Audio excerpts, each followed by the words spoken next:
As you get comfortable writing if statements, you'll begin to try to write more complex if statements to try to solve more complex problems. Complex if statements, sometimes called nested if statements, can be hard to read and hard to understand.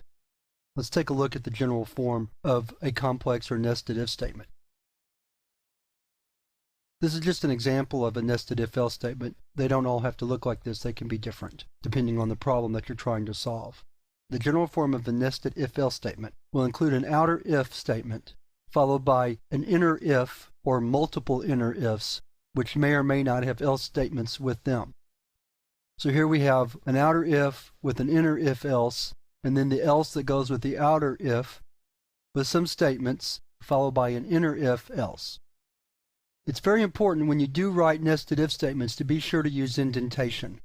The compiler doesn't need to see the indentation, but someone trying to read your program will, and will be grateful that you've indented the program to make it easier to read. By using indentation, the reader can immediately focus in on the parts of the program that they want to look at. If everything is flush left, then you have to really wade through all the syntax and curly braces. So indentation is important for the person reading the program, not necessarily for the compiler. Now let's look at an example of a nested if-else statement. Before we start though, I want to make a change to our code blocks editor. In the last few lessons, we've been working with if statements, and we've had automatic brace completion turned on, which meant that every time we wrote a left or opening curly brace, a right or closing curly brace was added in. For this particular example, it's going to get kind of confusing when you notice all the braces that we're going to use. So what I want to do now is turn brace completion off. So if you would go up to your settings menu and select editor, then come down to where it says brace completion, uncheck that box, and click OK. All right, now we're ready for the problem. We're going to write a little program that helps a person of a certain age figure out what they can and cannot do. If that doesn't make much sense, it will when you see the program. So the first thing we're going to do is declare a variable for an age. And then we're going to prompt the person to enter their age and get it from the console. This program is primarily for people between the ages of, say, 15 and 22, and this will kind of give them some of the things they can and cannot do legally at that age. So our first if statement is going to say if age is less than 18. Open brace, and then we're going to say cout, you can't vote yet, because you're not of legal age. Indel.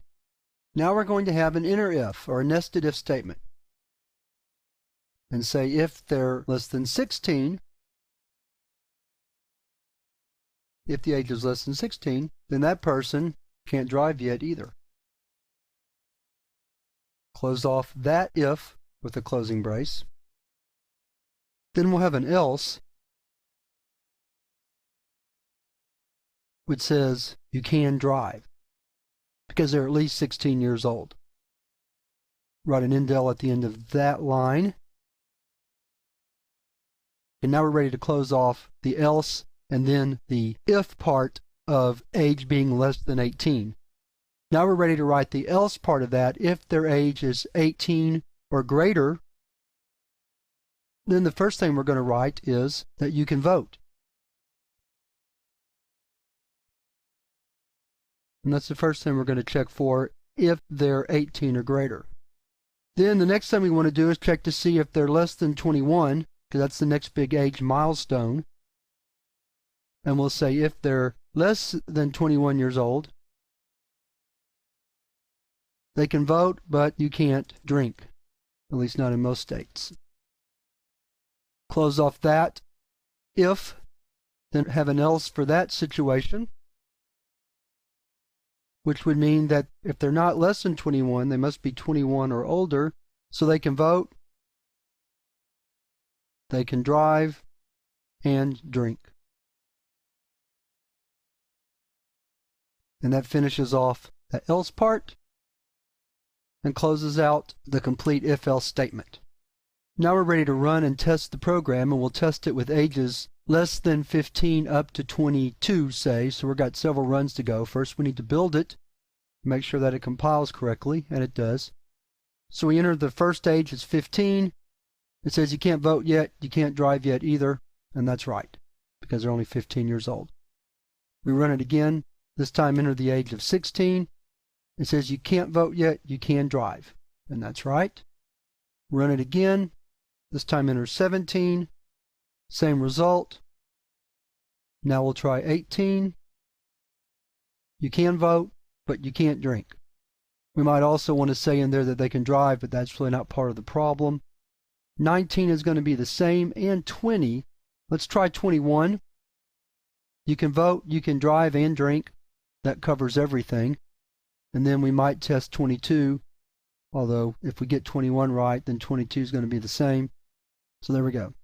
So there's an example of how you can use nested if statements to make decisions that are somewhat complex and can't fit into a simple if-else.